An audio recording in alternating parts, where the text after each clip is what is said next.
15 years. 15 years and counting. Welcome back to the Turfcast channel with your annual final word with me, Liam. How you all doing?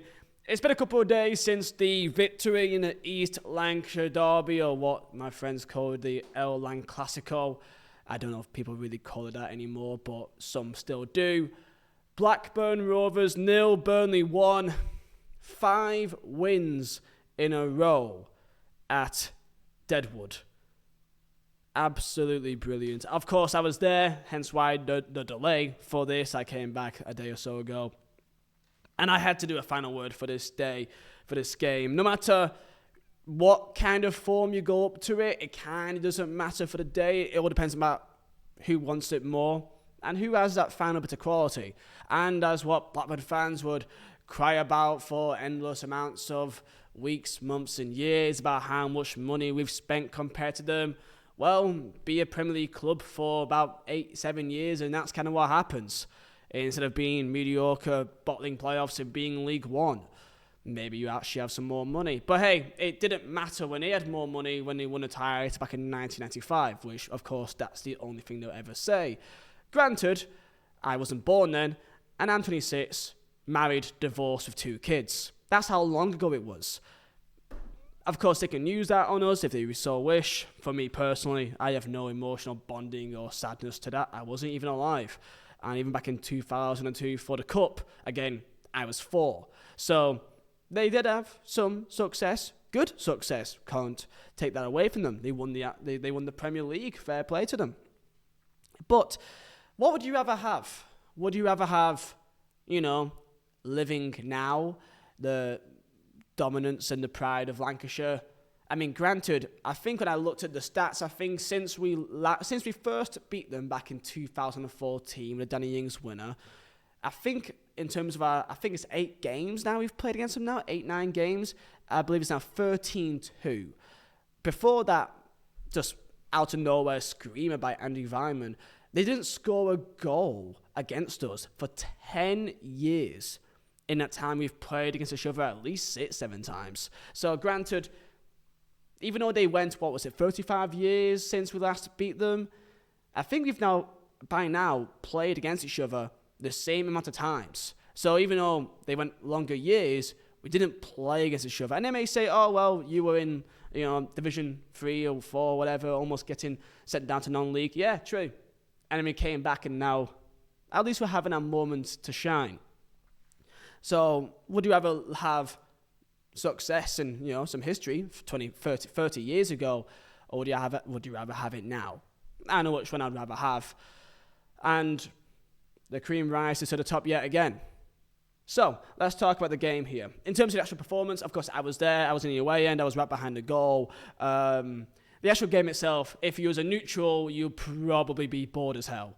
Granted, in that first half, I know I was. And it kind of felt like, everyone kind of knew before the game even happened that this game was going to have one goal in it, pretty much. Whoever scores the first goal, if someone scores the first goal, will go on to win the game. Because defensively, they aren't too bad at holding onto leagues at home. And, well, you all know about our own defensive record. I think I sort of stat that if we score first, we've won the game 11 out of the 12 times. Defensively, we are remarkable, and I do want to give some plaudits here to some certain players. I almost like an apology, almost in a way, because not an apology, but I did not fully expect CJ Egan-Riley to be the player that he is, and to see it in person again. His passing range is far beyond my expectations, even anyone's expectations. It is remarkable how incredible he is at just pinging those diagonals to left wing or the right wing. It's actually Iniesta-esque. The lad next to me at the ground, he was just calling him CJ Iniesta. I don't know if that flows on the tongue well, but that's what he called him.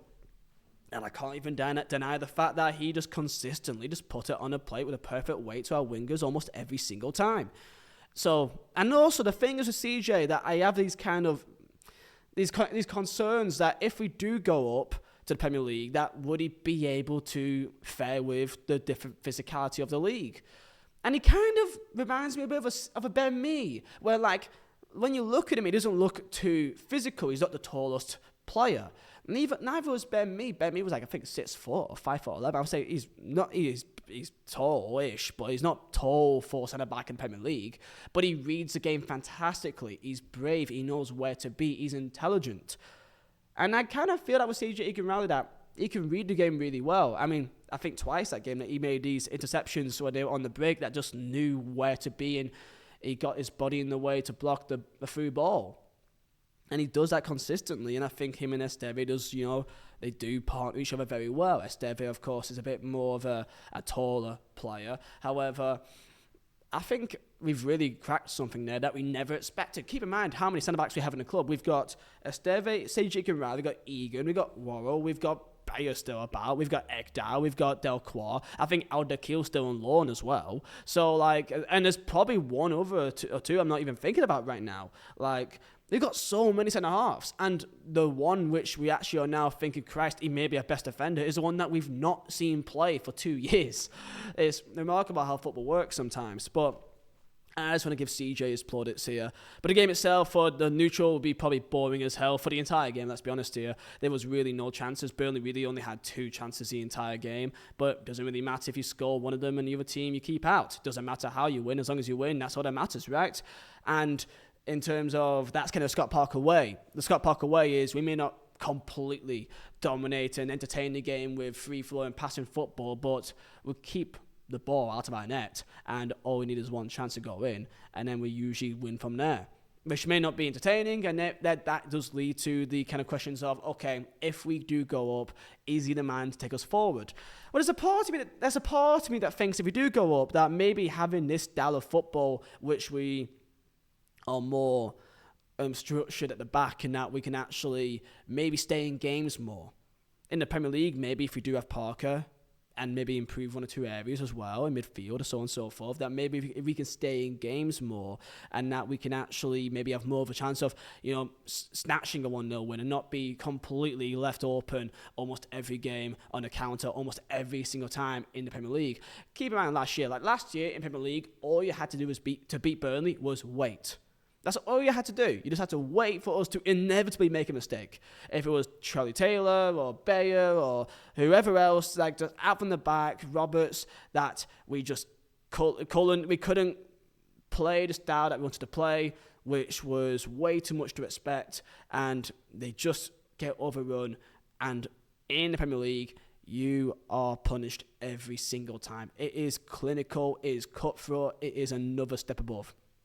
And we've seen this year in the Championship that the gap between the Premier League and Championship can never be any more bigger. It cannot be any bigger. The fact that Blackburn is still 7th right now, and the fact they've not even won in the last 5 games, and let's be honest, they are trash.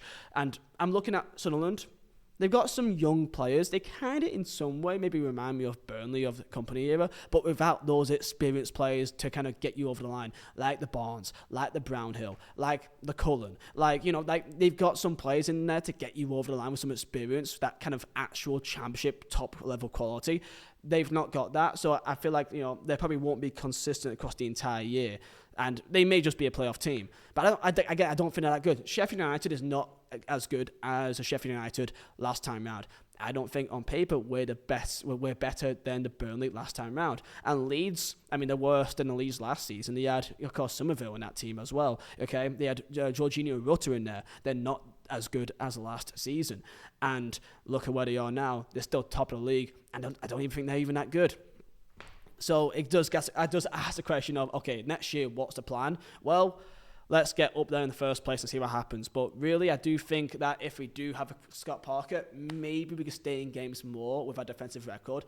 It won't be as good, of course, in Premier League, but at least there's some kind of base there. So that's kind of where my mind's at right now. As it stands, we're currently 2nd in the league, 1 point behind Leeds. And, in terms of our next run of games, it's quite favourable. We've got, let me just have a double check here so that I know I'm completely correct. I know we've got an FA Cup game this weekend against Reading, which, we should win, and it would be nice to see some players if we've not seen a bit. You'd imagine maybe like Foster was dot up top for that game.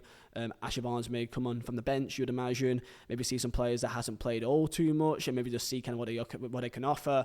Of course, Masengo and Hutonji has gone out on loan. I believe they were confirmed yesterday, so if you're hoping to see Hutonji get given a chance, that won't happen, unfortunately, which is a bit of a shame, but from what I saw from him, even narrowly, I do believe that Hutonji wasn't really the man that we needed, and I think that was kind of a signing made from the previous, with company there in mind, and yeah, if when company's no longer there, the plan for him probably no longer stayed in place. So looking at the squad here, who can we probably see for the game this weekend? We'll probably see the likes of Luka Koleosho starting, of course, in the wing. I'm even looking at midfield, seeing who can start in midfield. That's different. I mean, Hannibal would have, but of course, I think he's still suspended, is he not? I mean, Redmond's still about, but I don't think he's playing. Aaron Ramsey, I hope to see soon. I mean, this is where Trezor can maybe play, but I think he's dead now. So I'm just looking at who else. I mean, we'll see Oliver Son. That should probably be something to look forward to. Oliver Son should hopefully make I don't know if he'd make a start, but at least he'd be on the bench at the very least. So we're going to see a bit of a new signing up there. See Hladky in goal as well, which I don't think even Hladky is even a bad goalkeeper. Like, one thing I'll say, there's been a lot of news about Trafford, right, in this window that I think Newcastle has been really sniffing in on him, which is nothing new. We heard this back in the summer as well. And let's say worst case scenario, I mean, keep it, okay, so far as I'm aware, we're not going to let Trafford go for anywhere below like £30 million, 25, £30 million for Trafford. And keep in mind, goalkeepers don't go for as much as outfield players, so £30 million, that's a lot of money for a keeper. But look, he's young, he's English, under 21, new material. He's definitely got a lot of work that he can also improve on as well, and he's already pretty good now. Okay, so 30 mil is probably a very good value for Trafford. Of course, let's say worst case scenario, Trafford goes because, hey, we've got Hladky already here, and I don't think he's bad at all. I think he's actually pretty good at this level. So worst case scenario, I think we've got a good replacement there if the worst comes to worst. But I do expect that Newcastle, if they do want him, they'll have to spend the big money, and it'll be at least about £30 million. And that's probably what, if he goes £30 million, I can't really be angry with that, because that is a lot of money for a goalkeeper. So that's just my thoughts on Trafford. So this weekend against Reading, hopefully see some players we've not seen for a bit, can give Esteve and CJ Iguodala a bit of a rest, can play Egan, can play, I think Boro is a back. I don't know who's even back available now, to be fair. But hopefully get a bit more clarity in some players. But yeah, we beat Blackburn, and the game wasn't great. They had really two chances, I'll say. They had, of course, the main header at the end. I think it was, I forgot who it was. Was it Tronstad or Dolan? I think maybe it was Dolan. I forgot who it was exactly. But it was the header that just kind of split across the face of goal later on in the half. But other than that, it just wasn't a great entertaining game of football. Atmosphere was very good at start, kind of slowed down in first half because really nothing happened in that first half. Genuinely nothing happened. I think the winger, I think Dewdbury, had literally 2 shots from the same angle that went wide, and that was it. And that was literally the only highlights ever. I find it funny, if you go on the highlights package on Burnley YouTube channel, it shows you a highlight from the first half. I think it's Sky Sports as well. It's literally just a cross in the box, and that is it. Nothing happened. There was no one even on the end of the cross. It was just a pass across in the box, and then that was it. And then the second half began. Oh, well, then Dewdbury chance. So, yeah, I mean, atmosphere wasn't the greatest at times because there was literally nothing going on. But 15 years and counting, and hopefully we could go up and they could just stay in Championship as they always do, and then we'll see them again. That's kind of what happens, right?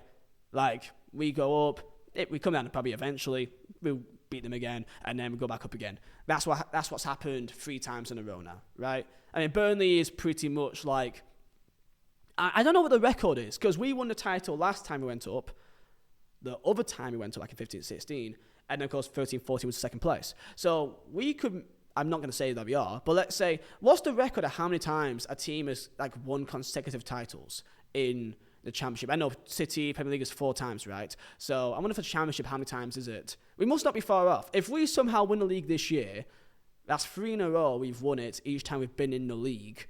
I wonder how far is that off a record? I'm just curious. But we're already beating records for our defence. We're now at this stage of the season, I think 26 games in, 9 goals conceded, the best defensive record in Championship history at this stage. I think even in Europe, I think we are the best defensive record in Europe. But we are playing in Championship, so, I guess it doesn't matter too much, does it? But yeah, I don't think I can really say too much here. Just talk about the future, beat bastards, and everyone's happy, right? It's a fantastic time to be alive.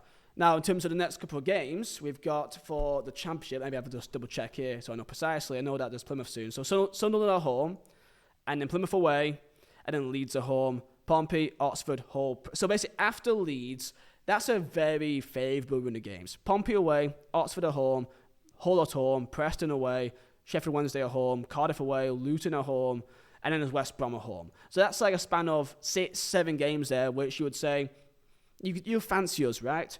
So Sunderland at home and Leeds at home. Now, this is the thing, right? And this may sound crazy, but I remember talking to the Sheffield United boys before we played against them. And I said, look, I've got more faith on beating you at Bramall Lane and beating Borough at Riverside than I do beating Stoke at home. And that sounds crazy, but I genuinely do. Like, if we were to play Sunderland away again now, I'd have more faith on us beating them away at Stadium of Light than I would beating them at Turf Moor. And I don't know why I feel that way, I just do. And I mean, no, I do know why I feel that way, because that's just what the stats suggest. We're by far the best the best away record in the league. We are top by, I think, a good couple of points now. Let me just confirm for you right here. We are top, 1 win ahead of Sheffield United, but then third is Leeds, which they are 7 points behind us in terms of away form. We've got 8 wins, 4 draws, and 2 losses, of course, to Sunderland and Millwall. And the home record, I mean, we're only one of 2 sides and not lose at home this year. The only other side being Sunderland, of course. But home record, we're just not scoring the goals. Defensively still great, but just not scoring the goals at home. 6 wins, 6 draws. We've had 7 0-0 draws this year as well.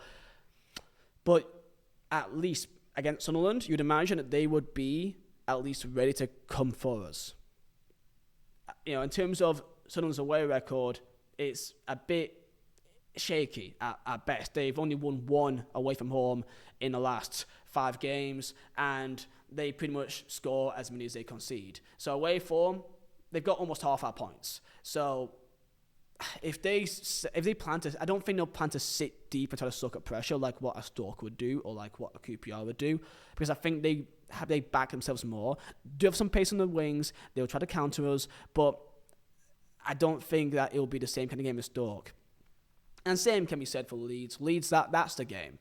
That's the game to see who would probably go on to win the title, I think. If we go and beat Leeds, we go and beat Sunderland, then we'll be by far favourites to win the title. Because then after that, we've got a pretty favourable run of games. And maybe get 2 or more bodies in for January as well to really give us that boost that we need. And let's hope that happens. So right now, Burnley, if you were to say back in August, especially during that really, really like hectic time period where it seemed like everyone was going at, look, in January, you beat the bastards, you'd be second in the league, 1 point behind Leeds. No matter how the games went, in terms of maybe how boring they've been at times and how kind of predictable they've been to watch, and let's be honest, there has been games this year which you've just gone through, like Stoke at home or Borough at home, where you just kind of feel like, or Borough away, or you just kind of feel like it's just the same. It doesn't matter. After this year, we won't remember too much. We'll just remember the fact that we got up. If it's first or second, hopefully we don't need to do the playoffs. I mean, if you were to say now that would I rather win the league or go up through playoffs at Wembley, it would be at Wembley, I guess, if I had to pick one. But there's absolutely no guarantee, and my heart cannot take that. So let's just win the league, boys. But yeah, that's the final word. 15 years and counting, and hopefully by the time we play, it could be 17 or 18 more years. And it's lovely to see. Lovely to see. Hopefully maybe next time they can, maybe grow up officially and then actually give us the entire way end. That'd be nice. Lovely that. 7,000 would be great to see. So yeah, enjoy your day. Proud of Lancashire. I'll see you soon.